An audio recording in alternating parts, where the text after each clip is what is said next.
So this is video audio recording of section 2.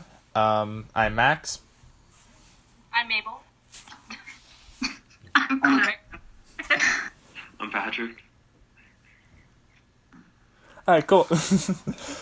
So our first question is, what psychological conflicts drive the main character or drive the characters or plot? Does anybody want to start? I can go first. Mabel. Mabel, I can go first. Sure, why not? I would say for my main character, Baby, it would be whether or not she should stand up for herself. I think that's the big thing that she has in herself. Like, oh, maybe I should actually do something about what's happening in my life or not. Because she's constantly treated poorly by people around her, but she justifies it anyways. Like, when her father, is supposedly the only person that loves her, and whatever he does should be good because he's the only person that loves her. And I think this kind of drives the plot in a way because you're wanting to see something good happen to Baby for once and see that maybe she will be treated well and become a decent person in her life and so on. So yeah. Nice. Thanks. Thank you. Good job. All right. I guess I'll go then. So for my main character, I would say kind of like jealousy would drive my main character because Amir, the main character, he's always like trying to make his father proud, and so he like goes out of his way to make sure that he does certain things to make his father, like, to grab his father's attention. But like it like drives the story because like in some certain situations it doesn't always end up the way he wants it to, and it just creates like a bigger conflict, I'd say. Yeah, I can go next. I think I will say like the same thing with Clara. Like, Amir wants to get his father's love and he's craving for that, and sometimes he has to do things that he doesn't like, or the outcome that comes out he doesn't like them, to get his father's attention. And yeah, he's probably willing to do anything to make his father proud, but sometimes the outcomes are much worse than he thinks. Yeah. I can go next, I guess. So, I would say in the first couple of chapters, the thing that kind of drives Daro is really just Io, because like Io kind of like helps him like with a lot of like his like what he needs to like push him on the right path almost. But like in chapter 5, Io and Daro are split up for like a couple days. I don't remember how many days it said. I think it was like 3 or 4. And they're split up in like this prison almost. And eventually in like chapter 6, or at the end of chapter 6, they were both hung.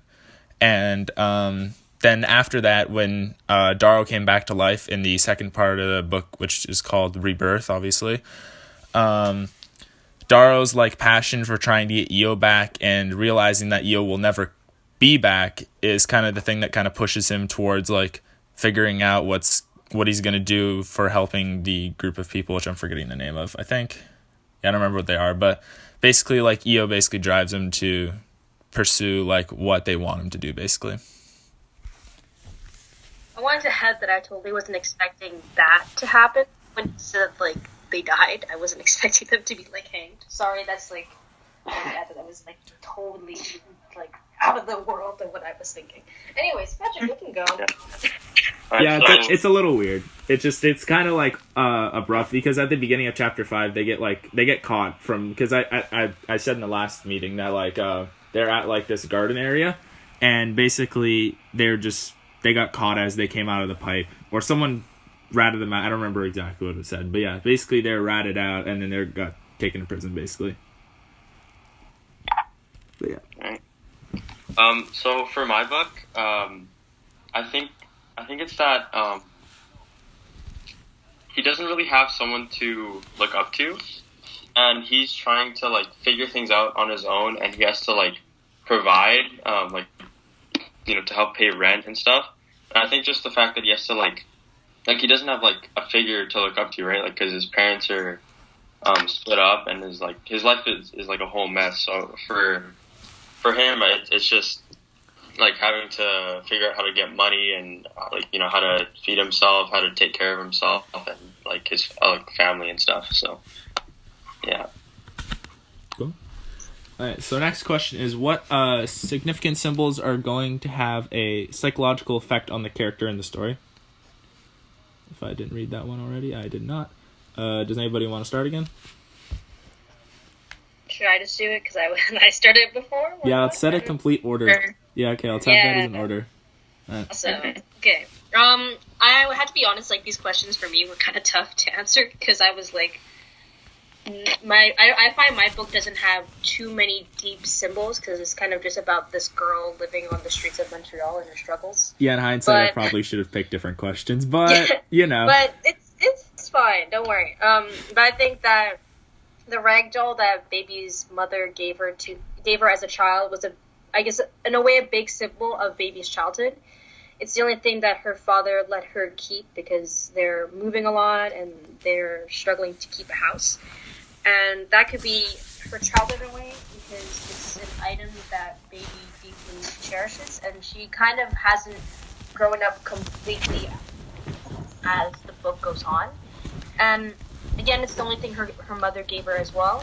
And when she comes back from her grocery shopping, she finds that her father has like trashed her room and torn the ragdoll apart. And I think this could be a sign of Baby's childhood being broken, especially by her father, because after he came back from rehab because he was dealing with drug addiction and whatnot, he suddenly became cruel and rude to Baby.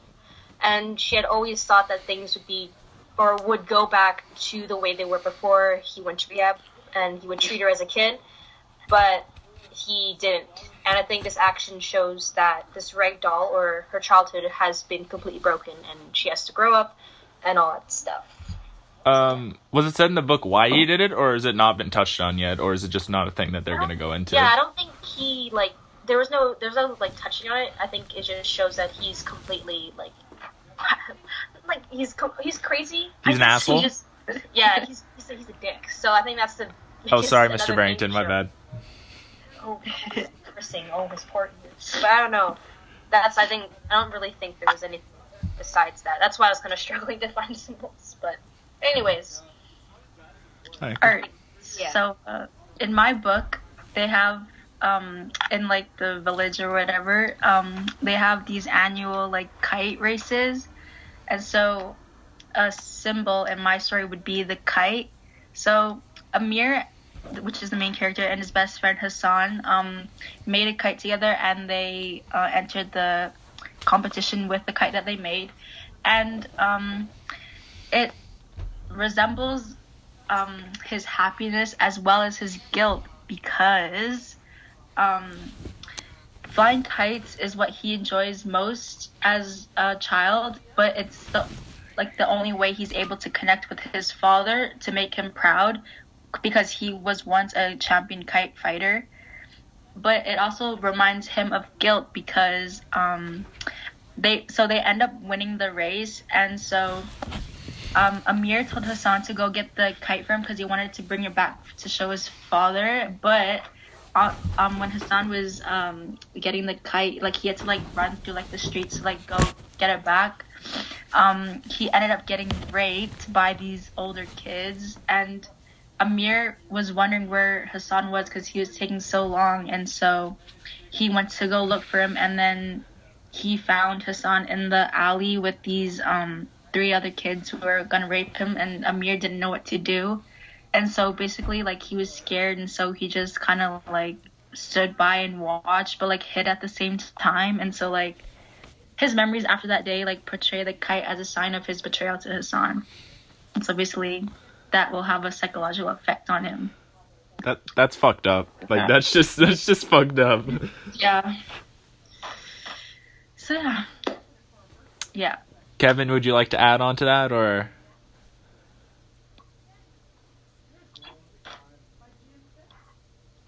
Hello? Okay, I guess I'll go then. So I guess the My bad. Oh. The microphone was no. My bad. Oh.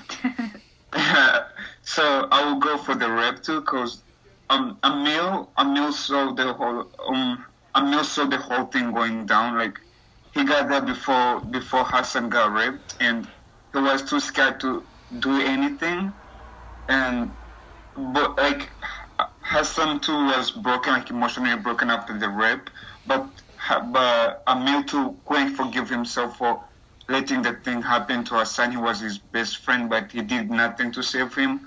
And all this time, Hassan was trying to fix the relationship between Emil and his father. Like bringing the kite was the only thing that was going to unite Emil with his father. But he was like doing the best for Emil, but Emil did nothing to save Hassan while trying to help him. Yeah, that's the thing I think that had the most psychological effect on both of them. Yeah. Nice.